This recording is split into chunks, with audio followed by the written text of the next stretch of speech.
Hello दोस्तों। Last class में हम दक्षिण भारत की प्रमुख नदियों के विषय में चर्चा कर रहे थे। इसी कड़ी को आगे बढ़ाते हुए आज ताप्ती नदी के विषय में चर्चा करेंगे। दोस्तों, ताप्ती नदी का उद्गम होता है मध्य प्रदेश से। मध्य प्रदेश से निकली दोस्तों, उसके बाद में ये जाती है महाराष्ट्र में। महाराष्ट्र में जाने के बाद दोस्तों गुजरात में प्रवाहित होती है, और गुजरात के बाद दोस्तों इसका मुहाना आ जाता है। ये चली जाती है अरब सागर में। दोस्तों, इस प्रकार से यदि ये ताप्ती नदी के विषय में पूछ लिया जाए कि ये कितने राज्यों से होकर प्रवाहित होती है, तो 3 राज्यों से होकर प्रवाहित होती है, मध्य प्रदेश, महाराष्ट्र और गुजरात। दोस्तों, ये पश्चिम दिशा की ओर प्रवाहित होती है। मैंने बताया था पश्चिम की ओर प्रवाहित होने वाली जितनी भी नदियां हैं वो ज्यादातर एस्चुरी का निर्माण करती है। और दोस्तों, इसी इसी में एक इम्पॉर्टेंट पॉइंट है, नर्मदा के समांतर बहती। ये किस प्रकार बहती है दोस्तों? ये मान लीजिए हमारी विंध्य पहाड़ी है। विंध्य विंध्य विंध्य पहाड़ी हो गई। विंध्य पहाड़ी के बाद में इसके पैरेलली एक नदी प्रवाहित होती है जिसे कहते हैं नर्मदा। दोस्तों, नर्मदा नदी प्रवाहित हो गई। नर्मदा के बाद में आती है हमारी सतपुड़ा पहाड़ी। सतपुड़ा सतपुड़ा श्रेणी आ गई। दोस्तों, सतपुड़ा के बाद में आती है कौन सी? ताप्ती। तो यही बात बता रहा हूं मैं आपको कि ये नर्मदा के समांतर बहती है। ये नर्मदा बह रही तो ये ताप्ती बह रही। नर्मदा के समांतर बहने वाली कौन सी नदी है? ताप्ती नदी। और दोस्तों, ये भ्रंश घाटियों का निर्माण करती है और ज्वारनदमुख बनाती है। किसकी तरह? नर्मदा नदी की तरह। यहाँ पर मैंने फिर से बताया आपको, सबसे पहले हो गई गंगा नदी, सबसे ऊपर गंगा नदी, उसके बाद विंध्य की पहाड़ियां हो गई। विंध्य की पहाड़ियों के बाद नर्मदा नदी। नर्मदा नदी के बाद में आती है सतपुड़ा की पहाड़ी। सतपुड़ा के बाद में ताप्ती नदी। दोस्तों, ताप्ती नदी की प्रमुख सहायक नदियों की बात की जाए तो इसकी सबसे सर्व प्रमुख सहायक नदी है गिरना नदी। दोस्तों, ताप्ती गिरना याद रखिए आप। गिरना नदी के बाद में दूसरी प्रमुख सहायक नदी है पंजारा नदी, तीसरी है अनीर नदी। दोस्तों, जितनी भी नदियां हैं इनकी सहायक नदियां या अन्य जितने भी तथ्य है जो इम्पोर्टेंट है, इनको हम ट्रिक के थ्रू देखेंगे, जो कि हमारे सिलेबस कंप्लीट होने के बाद हम सारे के सारे जितने भी तथ्य है उनको ट्रिक्स के थ्रू याद करने की कोशिश करेंगे। चलिए आगे बढ़ते हैं। सहायक नदियों की बात हो गई। इसके बाद बात करते हैं लूनी नदी की। लूनी नदी दोस्तों, ये कहाँ से निकलती है? अरावली श्रेणी से निकलती है, जो कि अजमेर राजस्थान में। दोस्तों, राजस्थान की प्रमुख नदी है। दोस्तों, ये जो नदी है एकमात्र नदी है जिसका जल जो होता है खारा होता है। दोस्तों, इसकी लंबाई की बात की जाए तो 495 किलोमीटर है। और उद्गम स्थल पर इस नदी का नाम क्या है? तो सागरमती नदी है। गोविंदगढ़ में ये सागरमती नदी सारासूती नदी से मिल जाती। सागरमती मिल गई सारासूती से। और सारासूती का उद्गम भी पूछ सकते तो पुष्कर पहाड़ी हो गया। सागरमती का उद्गम पूछ ले तो अरावली श्रेणी हो गया। तो अरावली श्रेणी से निकल गई सागरमती, तारासूती निकल गई पुष्कर पहाड़ी से, और दोनों मिल गई कहाँ? गोविंदगढ़ में। गोविंदगढ़ में मिलने के बाद में ये लूनी नदी कहलाई। दोस्तों, मैंने बताया इसका जल खारा होता है, ये एकमात्र ऐसी नदी है। और ये एक मरुस्थलीय नदी है दोस्तों, राजस्थान के मरुस्थल से प्रवाहित होती है। और जब ये कच्छ के रण में से गुजरती है, गुजरात में स्थित कच्छ के रण में से गुजरती है, तो ये भूमिबद्ध हो जाती है अर्थात गायब हो जाती है दोस्तों। और इसका प्रवाह क्षेत्र की बात की जाए तो राजस्थान एवं गुजरात में है। इसकी प्रमुख सहायक नदियों की बात करें तो सुकरी, झवाई और जोजाई 3 प्रमुख सहायक नदियां हैं। इसके बाद बात करते हैं माही नदी की। दोस्तों, 3 प्रमुख रेखाएं हैं। ये 3 प्रमुख रेखाएं कौन कौन सी है? एक तो हो गया भूमध्य रेखा, 0 डिग्री रेखा, भूमध्य रेखा कहलाती है। 23.5 डिग्री नॉर्थ और 23.5 डिग्री साउथ। तो एक हो जाती है मकर और एक हो जाती है कर्क। दोस्तों, इन तीनों रेखाओं को कौन कौन सी नदियां है जो 2 बार काटती है? जो 2 बार काटने वाली प्रमुख नदियां है वे याद रखना है आपको। तो सबसे पहले बता दूं, जो माही नदी है ये कर्क रेखा को 2 बार काटती है। कहां पर काटती है दोस्तों? राजस्थान में। राजस्थान में कर्क रेखा को किसने काट दिया? माही नदी ने 2 बार काट दिया। इसके बाद बात करते हैं भूमध्य रेखा की। 0 डिग्री अक्षांश रेखा कांगो नदी 2 बार काटती है भूमध्य रेखा को, ये याद रखिए। और मकर रेखा को 2 बार काटने वाली नदी है लिम्पोपो नदी। दोस्तों, अभी हम बात कर रहे हैं किसकी? माही नदी की। तो माही नदी की सहायक नदी है सोम, अनास और पनाम। तो ये जनरली याद रखिए, आप कोशिश करिए कि याद रह जाए कि माही नदी की प्रमुख सहायक नदी कौन सी होगी? सोम, अनास और पनाम। इसके बाद बात करते हैं पेरियार नदी की। पेरियार नदी की लंबाई पूछ सकते हैं, 224 किलोमीटर है दोस्तों। उद्गम कहाँ से होता है? शिवपुरी पहाड़ी, तमिलनाडु से उद्गम हो रहा है पेरियार नदी का। अब देखो, उद्गम हो गया तमिलनाडु से, प्रवाहित हो रही है पूर्व से पश्चिम की ओर, तमिलनाडु के बाद आ गई केरल में, केरल के बाद आ गई अरब सागर में दोस्तों। केरल की सबसे लंबी नदी है पेरियार नदी। केरल की मुख्य नदी भी है ये, पीने का पानी उपलब्ध कराती है, और कई जिलों को पीने का पानी उपलब्ध कराने के कारण इसे क्या कहते हैं? केरल की जीवन धारा कहते हैं दोस्तों। इसी पेरियार नदी पर एक बांध है, इडुक्की बांध दोस्तों, केरल में स्थित है। भारत का एकमात्र चापाकार बांध है। चापाकार बांध कैसे होता है दोस्तों? ये देख लीजिए, इस प्रकार से चापाकार बांध है। एकमात्र चापाकार बांध था, जो कि कहाँ पर है? इडुक्की बांध केरल में स्थित है। किस नदी पर है? पेरियार नदी पर। तो पेरियार नदी, जनरली ये पूछ सकते हैं कि इडुक्की बांध किस राज्य में है, तो केरल राज्य में है। इडुक्की बांध किस नदी पर है? तो पेरियार नदी पर है, या तो पेरियार नदी पर स्थित बांध इडुक्की बांध है। इस प्रकार से क्वेश्चन बन सकते हैं दोस्तों। अब बात करते हैं भारत की नदी परियोजनाओं की। तो बहुउद्देशीय परियोजनाएं होती है। नदियों से हम क्या क्या इससे सिंचाई कर सकते हैं, बांध बना सकते हैं इस पर, इससे जल विद्युत का उत्पादन कर सकते हो, और नहर। ये सारी की सारी परियोजनाओं को एक एक करके देखते हैं। सबसे पहले नदियों की परियोजनाओं की बात की जाए तो USA, United states of America ने टेनेसी परियोजना का निर्माण किया दोस्तों। इसी के बिहाफ में, यानी इसी को मद्देनजर रखते हुए 1948 में दामोदर वैली कॉर्पोरेशन डीवीसी की शुरुआत हुई, जो कि किसने करी थी? नेहरू जी ने करी थी। और नाम क्या दिया था इसे? आधुनिक भारत का मंदिर नाम दिया था दोस्तों। टेनेसी परियोजना, जो कि यूएसए की मदद से हमने शुरू करी थी दोस्तों। बांध की बात की जाए, पानी के भंडारण करने के लिए बांधों का निर्माण किया जाता है। जलाशय की आवश्यकता पूर्ण करते हैं, जल विद्युत उत्पादन कर सकते हैं दोस्तों। बांधों के निर्माण से जल विद्युत उत्पादन हो सकता है। कैसे हो सकता है? मान लीजिए यहाँ पर बांध का निर्माण है, यहाँ से इस बांध में बहुत सारा जल हमने जमा कर लिया, और ये जल जब हाई स्पीड से और हाई एल्टीट्यूड से टरबाइन पे गिराया जाएगा, तो टरबाइन रोटेट होगी। वाटर टरबाइन, जिसकी लेंथ बहुत बड़ी होती है दोस्तों। वाटर टरबाइन और जो थर्मल पावर प्लांट में जो टरबाइन होती है, उनमें डिफरेंस होता है। जो वाटर टरबाइन होती है उसका साइज बहुत बड़ा होता है। अब इसे घुमाने के लिए उतना ही प्रेशर और उतनी ही एल्टीट्यूड से हमें वाटर को इंटेंस कराना होगा। जब ये वाटर इस पर गिरेगा तो दोस्तों ये टरबाइन घूमेगी, और टरबाइन घूमने से अर्थात टरबाइन के रोटेट होने से क्या होगा? इलेक्ट्रिसिटी का प्रोडक्शन होगा दोस्तों। तो ये जलाशय की आवश्यकता, बांधों के निर्माण से जलाशय की आवश्यकता पूर्ण होती है, जल विद्युत उत्पादन कर सकते हैं, और नहर के निर्माण में भी सहायक होते हैं बांध दोस्तों। बांधों की बात कर रहे हैं तो बांधों के प्रकार की भी बात कर लेते हैं। सबसे पहले बात करते हैं ग्रेविटी बांध की। कंक्रीट से निर्माण किया जाता है दोस्तों इनका, बहुत मजबूत और स्थिर होते हैं, और महंगा होता है ग्रेविटी बांध।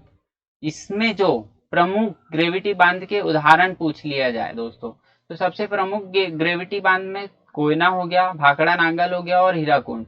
सबसे ऊंचा पूछा जाए तो सबसे ऊंचा ग्रेविटी बांध पूछा जाए तो कौन सा है? भाखड़ा नांगल है दोस्तों।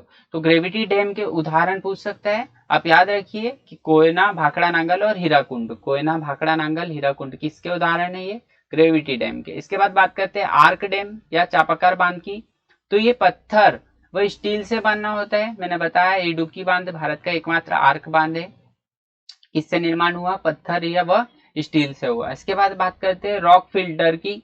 इसे मिट्टी और चट्टान द्वारा निर्मित किया जाता है। टेहरी बांध भारत का सबसे ऊंचा बांध है, टेहरी बांध, जो कि मिट्टी और चट्टानों की सहायता से रॉक फिल्टर नामक बांध का निर्माण किया जाता है दोस्तों। अब बात करते हैं, अभी हम बात कर रहे हैं बांधों की। तो बांधों की कुछ लिमिटेशंस होती है, अर्थात इसकी कुछ कमियां हो सकती है। इसमें की प्रमुख लिमिटेशंस क्या क्या हो सकती है दोस्तों? सबसे पहले नदी में प्रदूषण बढ़ जाएगा, इसके कारण वनों का कटाव जो फ्लो हो रहा था वो रोक दे रहे हैं हम दोस्तों। नदी का फ्लो होने के कारण ये ऑटोमेटिक स्वच्छ भी होते जाती है दोस्तों। नदी अपनी स्वच्छता खुद ही बना लेती है। अब हमने यहाँ बांध बना दिया, बांध बनाने के कारण इसमें प्रदूषण होने लगेगा।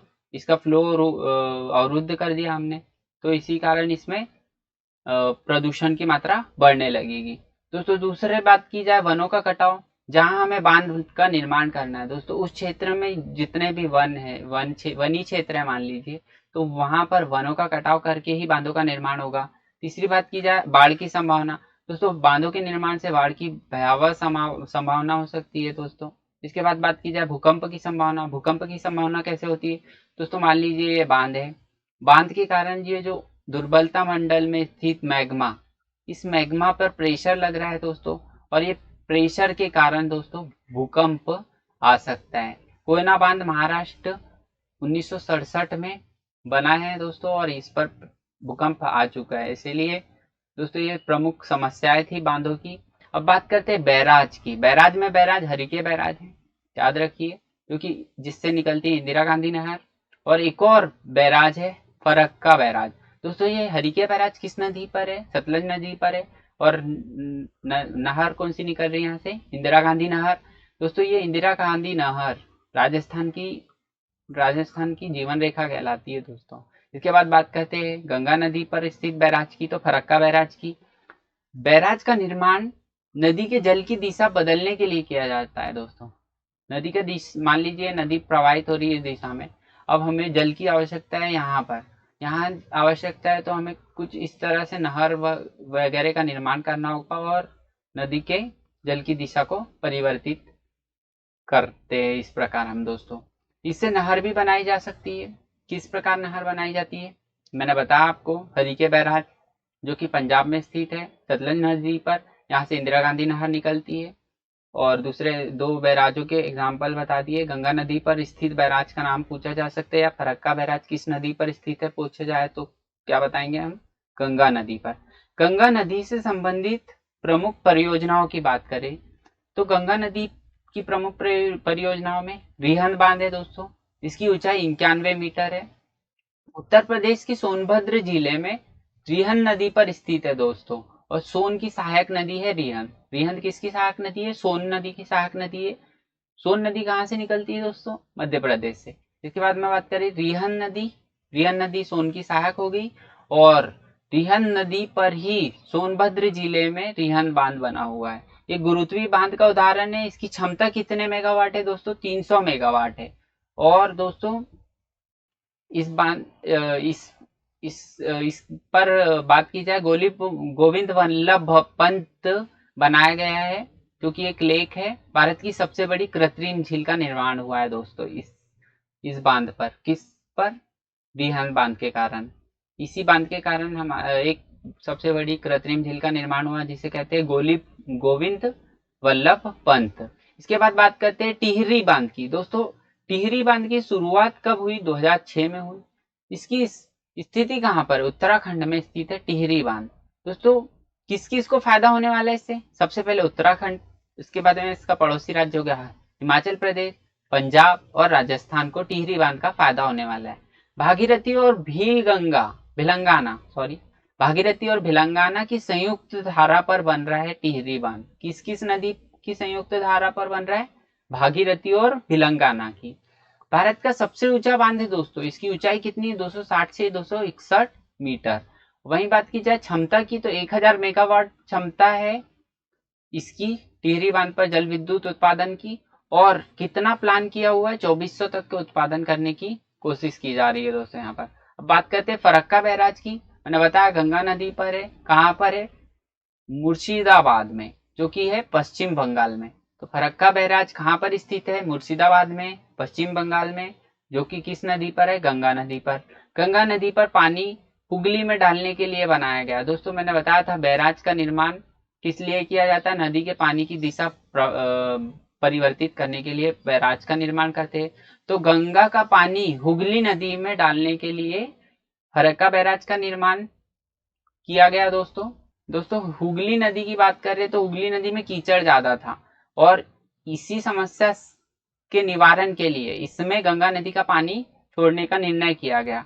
तो पानी बढ़ाने के लिए फरक्का नहर द्वारा इस गंगा नदी से हुगली नदी में पानी को प्रवाहित किया गया। और इस पानी बढ़ाने से क्या हुआ दोस्तों, यहाँ पर व्यापार का ट्रेड रूट था दोस्तों, अर्थात जहाजों के आवागमन के लिए रास्ता था। अब कीचड़ ज्यादा हो गया, पानी कम हो गया, तो यहाँ का व्यापार सुगमता क्या हो गई, कठिन हो गई। और इसी सुगमता को आसान बनाने के लिए क्या किया गया, फरक्का नहर द्वारा एक फरक्का बैराज का निर्माण किया गया, जो कि 1972 में किया गया दोस्तों। इसके बाद बात करते हैं दोस्तों project of Chambal river. Chambal नदी के प्रोजेक्ट की बात कर ले। चंबल नदी का उद्गम मैंने बताया था आपको, इंदौर की जानापाव पहाड़ी से होता है। प्रोजेक्ट ये जो चंबल नदी है, इस पर एक प्रमुख जलप्रपात है, चूलिया जलप्रपात, जो कि कहाँ पर स्थित है, चंबल नदी पर। दोस्तों चंबल नदी घड़ियाल के लिए प्रसिद्ध है और मृदा अपर्दन, दो चीजों के लिए प्रसिद्ध है चंबल नदी। एक तो हो गया घड़ियाल और दूसरा हो गया मृदा अपर्दन। दोस्तों नालीदार अपर्दन करती है ये जो चंबल नदी है, और ये इसी अपर्दन के कारण भिंड मुरैना क्षेत्र में बहुत सारे नक्सलवादियों ने अपना गढ़ बना रखा था दोस्तों। चंबल नदी सूखे की समस्या और मृदा अपर्दन के लिए जानी जाती है। दोनों को कम करने के लिए डैम बनाने का निर्णय लिया गया दोस्तों। और इस पर कौन से डैम बने हैं, तो दोस्तों चंबल नदी पर बने प्रमुख डैम में दो राज्यों में हम बात करते हैं। एक तो हो गया मध्य प्रदेश और दूसरा हो गया राजस्थान। मध्य प्रदेश में गांधी सागर डैम बना हुआ है दोस्तों, और राजस्थान में राणा प्रताप सागर डैम बना हुआ। दोस्तों चंबल नदी सबसे पहले मध्य प्रदेश से निकलती है और फिर ये जाती है मध्य प्रदेश की जानापाहू पहाड़ी से निकलती है, फिर जाती है ये राजस्थान में, ये राजस्थान हो गया, ये हो गया एमपी। इसके बाद पुनः मध्य प्रदेश में प्रवेश करती है भिंड मुरैना वाले क्षेत्र में दोस्तों। और मैंने बताया आपको कि यही जहां पर ये दोबारा प्रवेश कर रही, इसी क्षेत्र में नक्सलवादियों ने अपना गढ़ बनाया हुआ था दोस्तों। इस प्रकार से जो राजस्थान में राणा प्रताप सागर बांध बनाया गया, और वहीं बात की जाए गांधी सागर बांध बनाया गया कहां पर, मध्य प्रदेश में दोस्तों। कोटा चंबल नदी के किनारे स्थित है दोस्तों, जैसे मैंने बताया ये मध्य प्रदेश में इसका उद्गम हुआ। इसके बाद ये जब राजस्थान में जाती है तो कोटा नदी के किनारे से, कोटा इस नदी के किनारे स्थित एक शहर है। कोटा के मतलब इस नदी के किनारे स्थित कोटा की साइड से होते हुए ये गुजरती है कहाँ पर, राजस्थान में, और राजस्थान के बाद ये प्रवेश करती है मध्य प्रदेश में दोस्तों। कोटा चंबल नदी के किनारे है, और यहाँ पर कोटा में एक बैराज है, कोटा बैराज, जो कि स्थित है किस पर, चंबल नदी पर दोस्तों। चंबल नदी के बाद बात करते हैं नर्मदा नदी की परियोजनाओं की। तो नर्मदा नदी मैंने बताया अमरकंटक पहाड़ियों से निकलती है, जो कि मध्य प्रदेश से निकलती है। 1961 में बाढ़ समस्या कहाँ पर देखी गई, मध्य प्रदेश और गुजरात में। किस कारण हुई थी ये बाढ़ समस्या, सरदार सरोवर बांध के कारण, और इसकी रणनीति नहीं बनाई गई थी। इसकी हमने मान लिया था टारगेटेड ऊंचाई 163 मीटर तक की हमने मान ली। अब इससे होने वाले जो नुकसान है उसके लिए रणनीति नहीं बनाई, तो 1961 में बाढ़ समस्या हुई। और इसी बाढ़ समस्या के निवारण के लिए नर्मदा बचाओ आंदोलन चला, मेधा पाटकर इसकी नेता थी दोस्तों। वो सभी प्रीवियसली हम डिस्कस कर चुके हैं, तो मैं जनरली आपको वो सब रिपीट नहीं करूंगा। अभी बात करी जा रही है सरदार सरोवर बांध के कारण यहाँ पर बाढ़ की समस्या आई। इसकी ऊंचाई हमने टारगेट कर ली थी 163 मीटर, लेकिन दोस्तों 138 मीटर ही तक बना पाए थे 2019 की बात की जाए तो 138 मीटर तक ही बनाई, क्योंकि इससे ज्यादा ऊंचा करते तो और भी बाढ़ प्रभावित क्षेत्र हो जाता और लोगों में आक्रोश उत्पन्न होता दोस्तों, और उनकी व्यवस्था करना थोड़ा कठिन काम है। इसकी कैपेसिटी की बात की जाए सरदार सरोवर बांध की तो 1450 मेगावाट है, सबसे बड़ा बिजली उत्पादन के आधार पर है दोस्तों ये। सरदार सरोवर बांध की बात की जाए तो इसकी कैपेसिटी 1450 मेगावाट है। 1450 मेगावाट अर्थात एक थर्मल पावर प्लांट की बात की जाए तो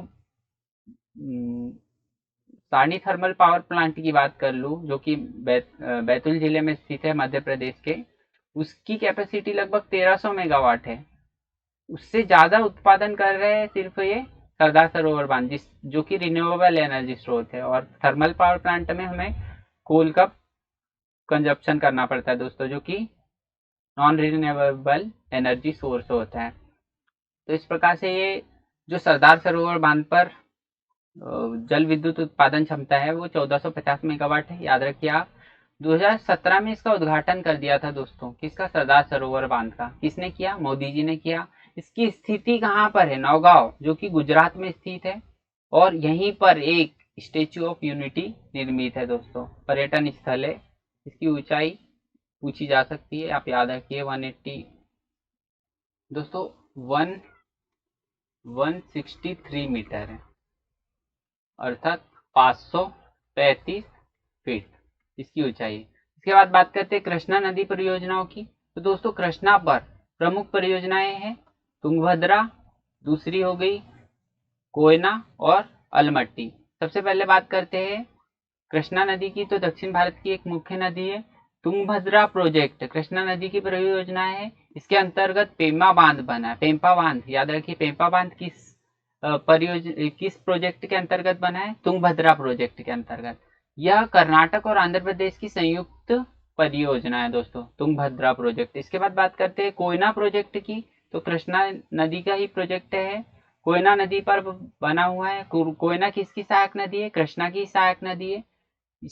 महाराष्ट्र में स्थित है, जिसे कोयना बांध का निर्माण किया गया है और यहीं पर कोयना प्रोजेक्ट है दोस्तों। अलमट्टी डैम की बात की जाए तो कृष्णा नदी पर ही है। इसे लाल बहादुर शास्त्री परियोजना के नाम से भी जाना जाता है दोस्तों। अलमट्टी डैम ये कहाँ पर है? कर्नाटक में स्थित है। भाखड़ा नांगल डैम की बात की जाए दोस्तों, ये बहुत ही इंपॉर्टेंट है। ये जनरली बहुत बार पूछा गया है रेलवे में और अन्य एसएससी वगैरह सभी एग्जाम्स में बार बार पूछा जाने वाला प्रश्न है। भाखड़ा नांगल डैम सतलुज नदी पर स्थित है। इसकी शुरुआत पंजाब, राजस्थान और हरियाणा द्वारा की गई थी। किसके द्वारा की गई थी? पंजाब, राजस्थान और हरियाणा। भारत का सबसे ऊंचा गुरुत्वीय बांध है भाखड़ा नांगल, और गुरुत्वीय बांधों में सबसे ऊंचा होने के कारण ये जनरली हर एग्जाम में पूछा जाता है कि सबसे ऊंचा गुरुत्वीय बांध कौन सा है? भाखड़ा नांगल डैम है। इसकी शुरुआत किन किन राज्यों के द्वारा की गई? तो पंजाब, राजस्थान, हरियाणा के द्वारा। भाखड़ा नांगल डैम किस नदी पर स्थित है? तो किस नदी पर स्थित है दोस्तों? सतलज नदी पर स्थित है। इसके बाद बात करते हैं इडुक्की बांध की। तो इडुक्की बांध एकमात्र चापाकार बांध है और ये पेरियार नदी पर स्थित है। पेरियार किस राज्य की प्रमुख नदी है? केरल राज्य की दोस्तों। इस प्रकार आज हमने दक्षिण भारत की प्रमुख नदियों के विषय में चर्चा कर ली दोस्तों। इसी श्रृंखला को आगे भी जारी रखेंगे, आपका सहयोग बना रहे दोस्तों। आपको एक और इन्फॉर्मेशन दे दूं कि जो हम शॉर्ट ट्रिक्स लेके आने वाले हैं वो हम शॉर्ट्स के फॉर्म में डालेंगे। लगभग 2 से 3 मिनट इनकी लेंथ होगी और सारे के सारे इंपॉर्टेंट जितने भी फैक्ट है वे हम इसके अंतर्गत करा देंगे दोस्तों। ये हर सब्जेक्ट कंप्लीट होने के बाद इनकी शुरुआत की जाएगी दोस्तों। और हाँ दोस्तों, आज का लेक्चर यहीं समाप्त करते हैं। जिन लोगों ने मेरा चैनल सब्सक्राइब नहीं किया वे प्लीज़ सब्सक्राइब कर दे, साथ ही बेल आइकन प्रेस करें और अपने दोस्तों में से शेयर करें। Thank you very much.